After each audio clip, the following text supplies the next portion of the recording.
Hello there, thank you for clicking on this video. Your time is valuable, so we are super grateful that you are giving our little channel a chance. Any feedback is appreciated. Enjoy the story. The War of the Worlds by hgwells. Chapter 16. The Exodus from London. So you understand the roaring wave of fear that swept through the greatest city in the world just as Monday was dawning, the stream of light racing swiftly to a torrent, lashing in a foaming tumult round the railway stations, banking up in the horrible struggle about the shipping in Thames, and hurrying by every available channel northward and eastward. By 10 o'clock, the police organization, and by midday, even the railway organizations were losing coherency, losing shape and efficiency, guttering, softening, running at last in that swift liquefaction of the social body. All the railway lines north of the Thames and the southeastern people at Canon Street had been warned by midnight on Sunday, and trains were being filled. People were fighting savagely for standing room in the carriages even at 2 o'clock. By 3, people were being trampled and crushed even in Bishopgate Street, a couple of 100 yards or more from Liverpool Street Station. Revolvers were fired, people stabbed, and the policemen who had been sent to direct the traffic, exhausted and infuriated, were breaking the heads of people they were called out to protect. And as the day advanced and the engine drivers and stokers refused to return to London, the pressure of the fighting drove the people in an ever-thickening multitude away from the stations and along the northwards running roads.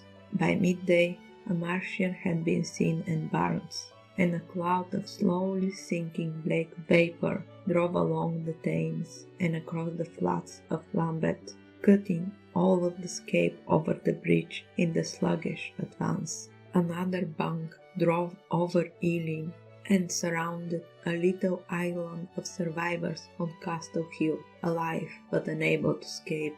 After fruitless struggle to get aboard a northwestern train at Chalk Farm, the engines of the trains that had loaded in the goods yards there lugged through shrieking people, and those stalwart men fought to keep the crowd from crushing the driver against his furnace. My brother emerged upon the Chalk Farm road, dodged across through the hurrying swarm of vehicles, and had the luck to be foremost in the sack of a cycle shop.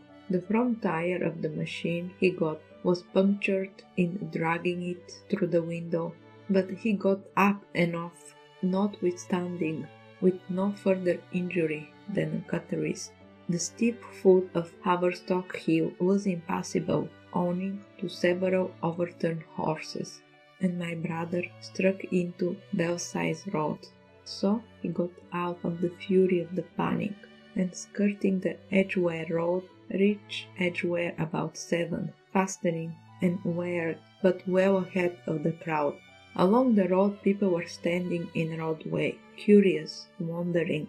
He was passed by a number of cyclists, some horsemen and 2 motor cars. A mile from Edgware, the rim of the wheel broke, and the machine became unrideable. He left it by the roadside and trucked through the village. There were shops half open in the main street of the place, and people crowded on the pavement, in the doorways and windows, staring astonished of this extraordinary procession of fugitives that was beginning. He succeeded to get some food at the inn. For the time he remained in Edgeworth, not knowing what to do next. The flying people increased in number. Many of them, like my brother, seemed inclined to loiter in the place. There was no fresh news of the invaders from Mars. At the time, the road was crowded, but as yet far from congested. Most of the fugitives at that hour were mounted on cycles, But there were soon motor cars, hansom cabs, and carriages hurrying. The dust hung in heavy clouds along the road to St. Albans. It was perhaps a vague idea of making his way to Chelmsford, where some friends of his lived, that at last induced my brother to strike into quiet lane running eastward. Presently he came upon a stile and crossed it, following a footpath northwards. He passed near several farmhouses and some little places whose names he did not learn. He saw few fugitives until, in a grass lane towards High Barnet, he happened upon two ladies who became fellow travellers. He came upon them just in time to save them. He heard their screams and, hurrying around the corner, saw a couple of men struggling to drag them out of the little pony chaise in which they had been driving, while a third with difficulty held the frightened pony head. One of the ladies, a short dressed in white, was simply screaming. The other, a dark, slender figure, slashed at the man who gripped her arm with a whip she held in her disengaged hand. My brother immediately grasped the situation, shouted, and hurried towards the struggle. One of the men desisted and turned towards him, and my brother, realizing from his antagonist's face that the fight was unavoidable, and being an expert boxer, went into him forthwith and sent him down against the wheel of the chaise. It was not time for pugilistic cavalry, and my brother laid him quiet with a kick, and gripped the collar of the man who pulled at the slender lady's arm. He heard the clatter of hoofs, and the whip stunned across his face.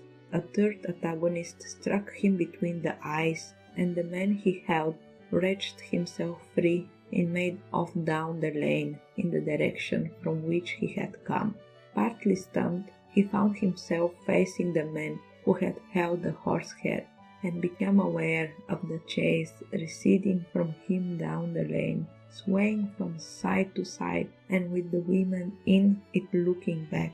The man before him, a burly rook, tried to close, and he stopped him with a blow in the face. Then, realizing that he was deserted, he dodged round and made off down the lane after the chaise, with the sturdy man closing behind him, and the fugitive who had turned now following remotely. Suddenly he stumped and fell. His immediate pursuer went headlong, and he rose to his feet to find himself with a couple of protagonists again. He would have had little chance against them had not the slender lady very pluckily pulled up and returned to help him. It seemed she had had a revolver all this time, but it had been under the seat when she and her companion were attacked. She fired at 6 yards distance, narrowly missing my brother.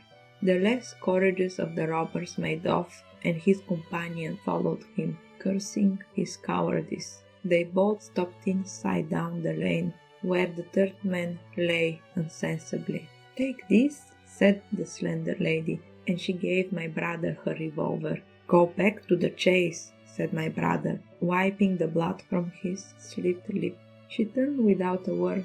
They were both panting, and they went back to where the lady in white struggled to hold back the frightened pony. The robbers had evidently had enough of it. When my brother looked again, they were retreating. "I will sit here," said my brother, "if I may," and he got upon the empty front seat. The lady looked over her shoulder. "Give me the reins," she said, and laid the whip along the pony's side. In another moment, a bend in the road hid the three men from my brother's eyes. So, quite unexpectedly, my brother found himself panting, with a cut mouth, a bruised jaw, and blood-stained knuckles, driving along an unknown lane with these two women. He learned they were the wife and the young sister of a surgeon living in Stanmore, who had came in the small hours from a dangerous case at Pinner, and hurt at some rail station on his way of the Martian advance. He had hurried home, roused the women. Their servant had left them 2 days before, packed some provisions, put his revolver under the seat, luckily for my brother, and told them to drive on to Edgware, with the idea of getting a train there. He stopped behind to tell the neighbors. He would overtake them, he said, at about 4:30 in the morning, and now it was nearly 9 and they had seen nothing of him. They could not stop in Edgware because of the growing traffic through the place, and so they had come into this side lane. That was the story they told my brother in fragments when presently they stopped again near the new Barnet. He promised to stay with them, at least until they could determine what to do, or until the missing man arrived, and professed to be an expert shot with the revolver, a weapon strange to him, in order to give them confidence. They made a sort of encampment by the wayside, and the pony became happy in the hedge. He told them of his own escape out of London, and all that he knew of these Martians and their ways. The sun crept higher in the sky, and after a time their talk died out and gave place to an uneasy state of anticipation.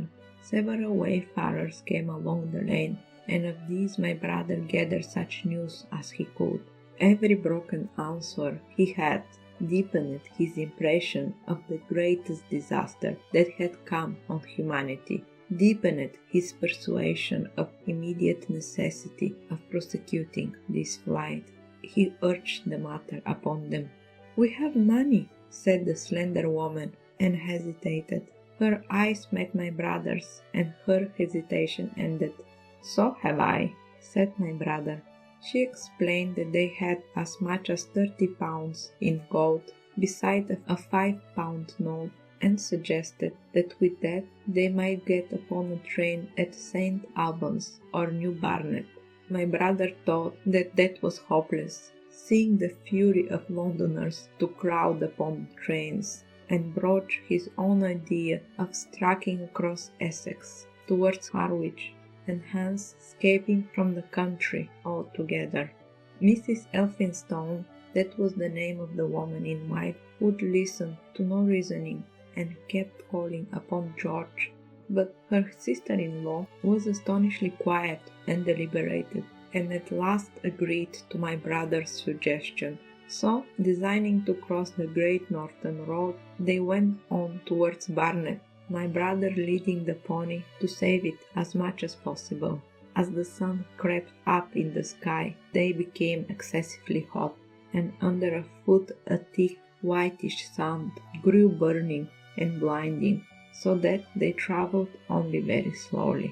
The hedges were grey with dust. As they advanced towards Barnet, a tumultuous murmuring grew stronger. They began to meet more people.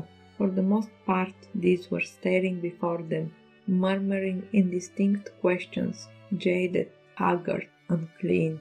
One man on evening dress passed them on foot, his eyes on the ground. They heard his voice, and, looking back at him, saw one hand clutch in his hair and the other beating invisible things. His paroxysm of rage over, he went on his way without once looking back. As my brother's part went on towards the crossroad to the south of Barnet, they saw a woman approaching the road across some fields on their left, carrying a child and with 2 other children, and then passed a man in dirty black, with a thick stick in his hand and a small portmanteau in the other. Then, round the corner of the lane, from between the villas that guarded it at its confluence with the high road, came a little cart drawn by a sweating black pony, and driven by a sallow youth in bowler hat, grey with dust. There were 3 girls, East End factory girls, and a couple of little children crowded in the cart. "This will take us round Edgware?" asked the driver, wild-eyed, white-faced, and when my brother told him it would if he turned to the left, and he swept up at once without the formality of thanks. My brother noticed a pale grey smoke, a haze rising among the houses in front of them, and veiling the white facade of terrace beyond the road that appeared between the blacks of the villas. Mrs. Elphinstone suddenly cried out at a number of tongues of small red flames leaping above the houses in front of them against the hot blue sky. The tumultuous noise resolved itself now into the disorderly mingling of many voices, the grind of many wheels, the creaking of wagons, and staccato of hoofs. The lane came round sharply, not 50 yards from the crossroad. "Good heavens!" cried Mrs. Elphinstone. "What is this you are driving us into?" My brother stopped, for the main road was boiling steam of people, a torrent of humans being rushed towards, one passing another, a great bank of dust, white and luminous, and in the blaze of the sun made everything within 20 feet of the ground grey and indistinct, and was perpetually renewed by the hurrying feet of a dense crowd of horses and men and women on foot, and by the wheels of vehicles of every description. "Way!" my brother heard voices crying. "Make way!" It was like riding into a smoke to approach the meeting point of the lane and the road. The crowd roared like a fire, and the dust was hot and pungent. And indeed, a little way upon the road, a villa was burning and sending roaring masses of black smoke across the road to add to the confusion. 2 men came past them, then a dirty woman carrying a heavy bundle and weeping.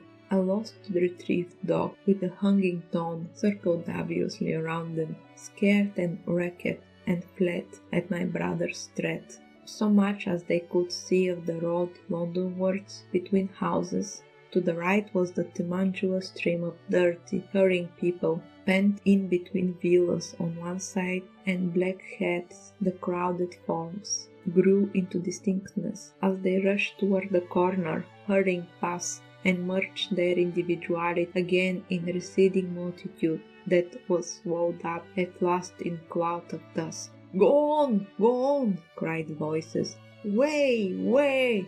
One man's hand pressed on the back of another. My brother stood at the pony's head, irresistibly attracted. He advanced slowly, pace by pace, down the lane. Edgware had been a scene of confusion, Chalk Farm a righteous tumult, but this was a whole population in movement. It is hard to imagine that host. It had no character of its own. The figures poured out past the corner and receded with their backs to the group in the lane. Along the margin came those who were on foot, threatened by the wheels, stumbling in the ditches, blundering into one another. The cart and carriages crowded closely upon one another, making little way for those swifting and more impatient vehicles that darted forwards every now and then when an opportunity showed itself of doing so, sending the people scattering against the fences and gates of the villas. "Push on!" was the cry. "Push on! They're coming!" In one cart stood a blind man in the uniform of the Salvation Army, gesticulating with his crooked fingers and bawling, "Eternity! Eternity!" His voice was hoarse and very loud, so that my brother could hear him long after he was lost to sight in the dust. Some of the people who crowded in the carts whipped stupidly at their horses and quarreled with other drivers. Some sat motionless, staring at nothing with miserable eyes. Some gnawed their hands with thirst or lay prostrate in the bottom of their conveyances. The horses' bits were covered with foam, their eyes bloodshot. There were cabs, carriages, shop carts, wagons, beyond counting, a mail cart, a road cleaner's cart marked Vastry of St. Pancras, a huge timber wagon crowded with rods. A brewer dray rumbled by with its 2 near wheels splashed with fresh blood. "Clear the way!" cried the voices. "Clear the way!" "Eternity! Eternity!" came echoing down the road. There was a sad, haggard woman tramping by, well dressed, with children that cried and stumbled, their dainty clothes smothered in dust, their weary faces smeared with tears. With many of these came men, sometimes helpful, sometimes lowering and savage. Fighting side by side with them pushed some weary street outcast in the faded black rags, wide-eyed, loud-voiced, and foul-mouthed. They were sturdy workmen, thrusting their way along, wretched, unkempt men, clothed like clerks or shopmen, struggling spasmodically. A wounded soldier my brother noticed, men dressed in the clothes of railway porters, one a wretched creature in a nightshirt with a coat thrown over it. But varied as its composition was, certain things that all hosts had in common. There were fear and pain on their faces, and fear behind them. A tumult up the road, a quarrel for a place in a wagon, sent the whole host of them quicking their pace. Even a man so scared and broken that his knees bent under him was galvanized for a moment into renewed activity. The heat and dust had already been at work upon this multitude. Their skins were dry, their lips black and cracked.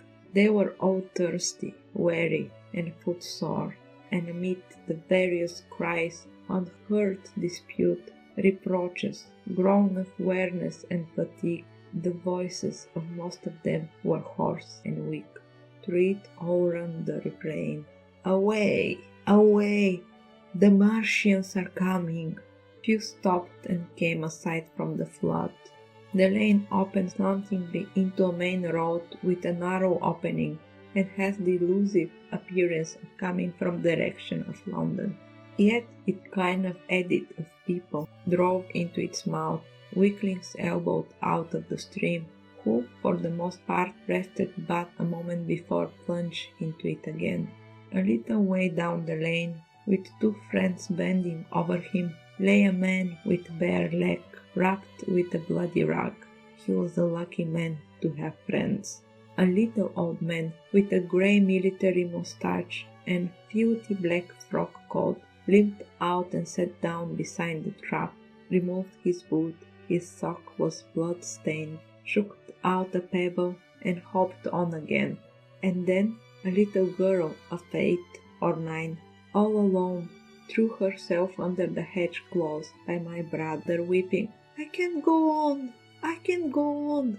My brother woke from his torpor of astonishment and lifted her up, speaking gently to her, and carried her to Miss Elphinstone.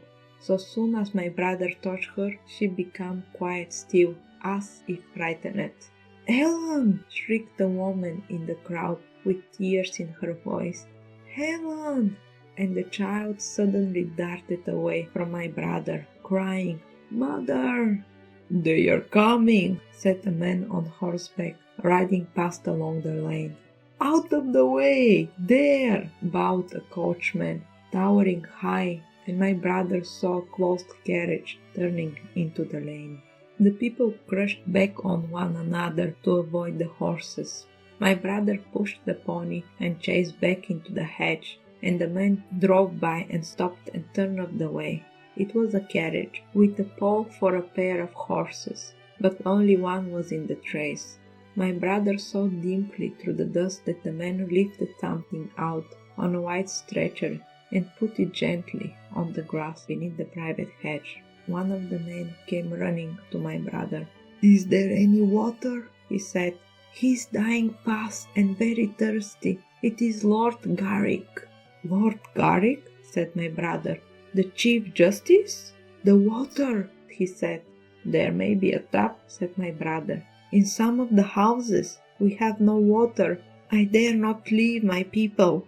The man pushed against the crowd towards the gate of the corner house. "Go on," said the people, thrusting at him. "They are coming. Go on." Then my brother's attention was distracted by a bearded, eagle-faced man, flinging small handbag, which split even as my brother's eye rested on it, and disgorged a mass of souvenirs that seemed to break up into separate coins as it stuck to the ground. They rolled hinder and tinder among the struggled feet of the men and horses.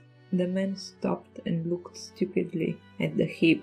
and the shaft of a cap struck his shoulder and sent him reeling. He gave a shriek and dodged back, and a cartwheel shaved him narrowly. "Way!" cried the men all about them. "Make way!" So soon as the cap had passed, he flung himself with both hands open upon the heap of coins and began thrusting handfuls in his pockets. A horse rose close upon him, and in another moment, half raised, he had been borne down under the horse's hoofs. "Stop!" screamed my brother, and pushed the woman out of his way, tried to clutch the bit of the horse. Before he could get to it, he heard a scream under the wheels, and saw through the dust the rim passing over the poor wretched back. The driver of the car slashed his whip at my brother, who ran around behind the cart. The multitudinous shouting confused his ears. The man was writhing in the dust among his scared money, unable to rise, for the wheel had broken his back. His lower limbs lay limp and dead. My brother stood up and yelled at the next driver, and a man on a black horse came to his assistance. "Get him out of the road," he said, and clutched the man's collars with his free hand. My brother lurched him sideways, but he still clutched after his money, and regarded my brothers fiercely, hammering at his arm with handful of gold. Go on, shouted angry voices behind. Way!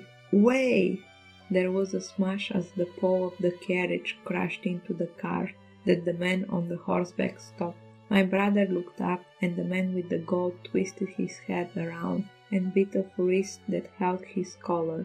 There was a concussion, and the black horse came staggering a sideway, and the cart horse pushed beside it.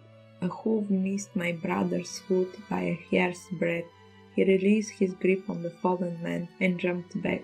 He saw anger change to terror on the face of the poor wretch on the ground, and in a moment he was hidden, and my brother was borne backwards and carried past the entrance of the lane, and had to fight hard in the torrent to recover it.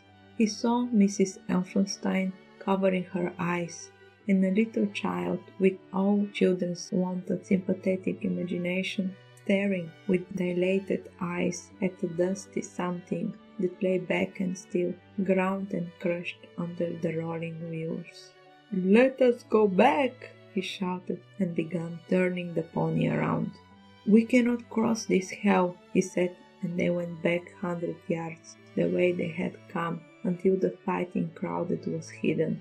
As they passed the bend in the line, my brother saw the face of the dying man in the ditch, deadly white and drawing, and shining with perspiration.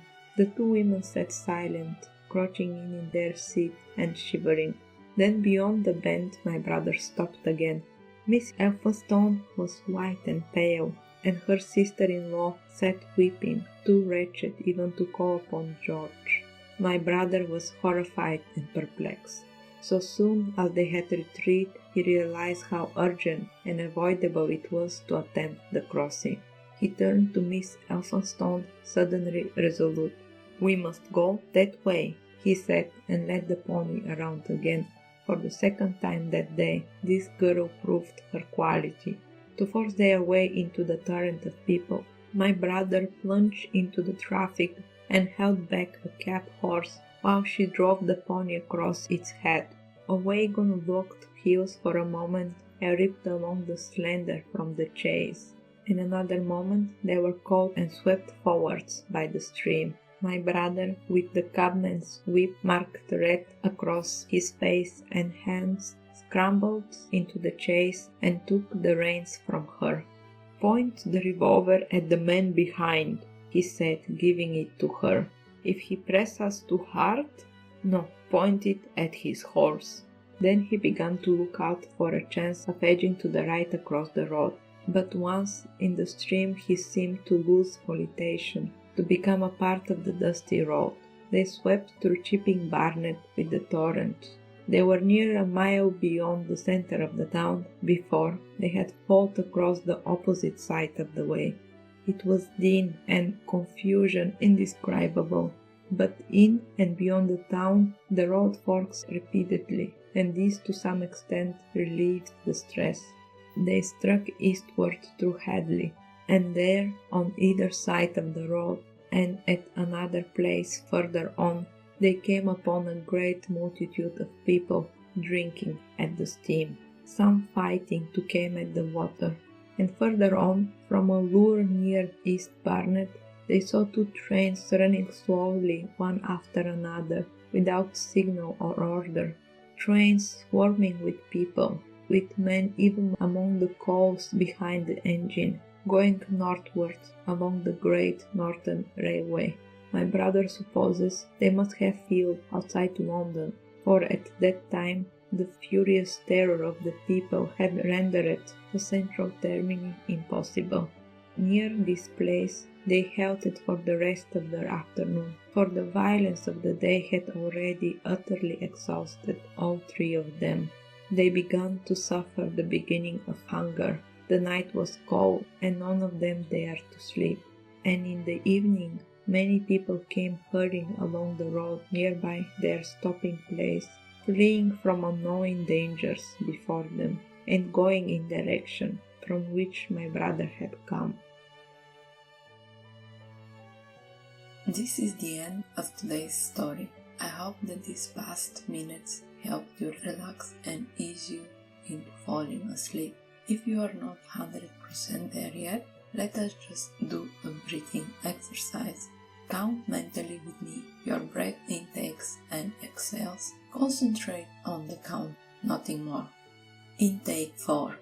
1, 2, 3, 4, 5, 6, and release 4. 1, 2, 3, 4. In 4. 1, 2, 3, 4, 5, 6. Out 4.